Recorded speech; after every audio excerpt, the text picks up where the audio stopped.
Bonjour à toutes et à tous et bienvenue à l'EPV pour une nouvelle vidéo et non pas le son car aujourd'hui je vais vous faire un hot lap. Alors pourquoi je fais ça? J'ai été invité par une grosse team multiplateforme, les Virtual Drivers by TX3, à faire la course d'ouverture de leur championnat Porsche Carrera Cup.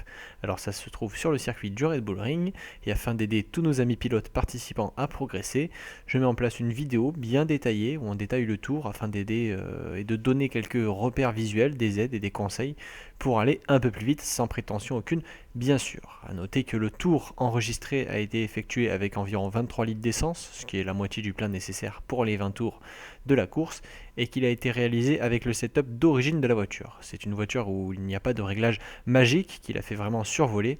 Il faut cependant la régler vraiment en fonction de son style de pilotage personnel. C'est vraiment un réglage qui est très personnel pour cette Porsche Carrera Cup. Et puis moi j'arrête de parler et on embarque sans plus attendre.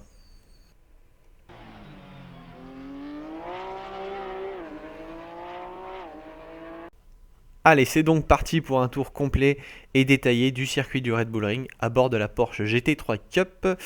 Un combo qui est quand même assez compliqué à mes yeux dans le sens où il faut toujours freiner entre les panneaux 150 et les panneaux 100 la plupart du temps. Et on a très peu d'aides visuelles qui pourraient nous permettre d'ajuster un petit peu nos repères de freinage. Donc quand on arrive à 240 km/h sur un virage, freiner aux 125 mètres qui ne sont juste pas du tout indiqués, c'est un petit peu compliqué, ça demande un petit peu de jugeote. Donc c'est vraiment des aides visuelles et des repères peu précis que je vais vous donner, mais j'ai fait au mieux. En entrée, on utilise bien toute la largeur de la piste pour réduire un maximum l'angle du virage et ouvrir sa trajectoire. On vient bien tangenter sans aller toucher le boudin orange. On met les gaz le plus tôt possible en 3. On évite toute glisse qui va venir buter littéralement votre vitesse en ligne droite. Et je vous présente donc votre pire ennemi, ce machin immonde jaune qui est absolument à ne pas toucher, sinon vous allez fusiller littéralement déjà votre virage et en plus votre vitesse de sortie, donc pour toute cette magnifique ligne droite. Allez, second virage, on freine encore une fois entre le panneau 150 et le panneau 100, environ 120 mètres. On va tomber les rapports le plus vite possible, malgré une boîte qui est quand même difficile à utiliser sur les rétrogradages. On vient couper le virage sans forcément aller sur vibreur, on a une bosse ici, on va donc mettre les gaz le plus tôt possible parce que sinon le fond plat va toucher et vous allez complètement être arrêté à la corde. On élargit bien en sortie, on sert de toute la largeur, on évite les petites glissades comme on l'a vu ici, c'est vraiment limite. Et on va arriver directement sur le troisième virage plus différent des autres, il faut être plus patient, on va venir freiner encore une fois aux 120 mètres. Pas forcément besoin d'aller chercher l'extérieur ici sur l'entrée, dans le sens où on va venir arrêter les voitures jusqu'à la corde, la faire tourner en deux, puis bien mettre les gaz, il faut bien être à cheval sur le vibreur, ça lui permet de gagner un petit peu en angle. Et on va bien élargir en sortie en débraquant le volant, on évite toute petite glisse nauséabonde pour venir bien coller à droite pour le virage où patience sera vraiment le maître mot.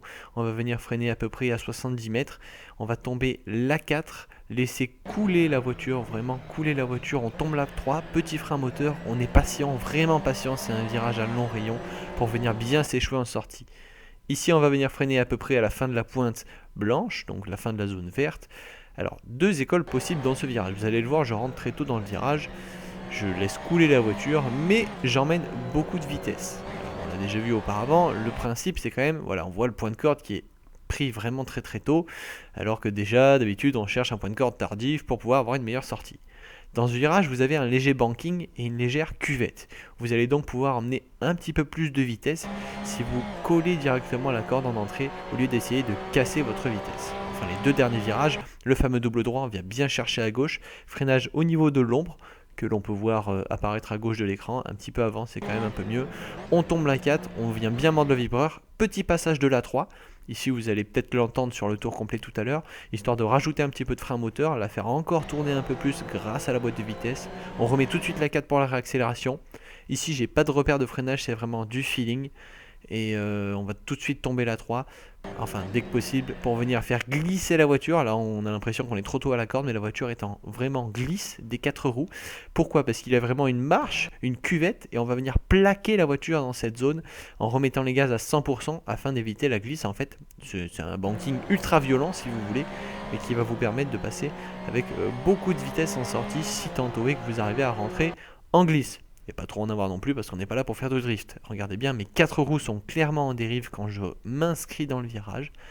Le boudin jaune, on s'en fout puisque les voitures passent au-dessus tellement on rentre vite dedans. Et clac, la voiture va venir être plaquée littéralement au point de corde et on va pouvoir mettre les gaz quasiment sans risque. Et voilà, c'était le tour complet. J'espère que ça vous a plu et que c'est pas allé trop vite. Le tour complet, sans commentaire, c'est parti.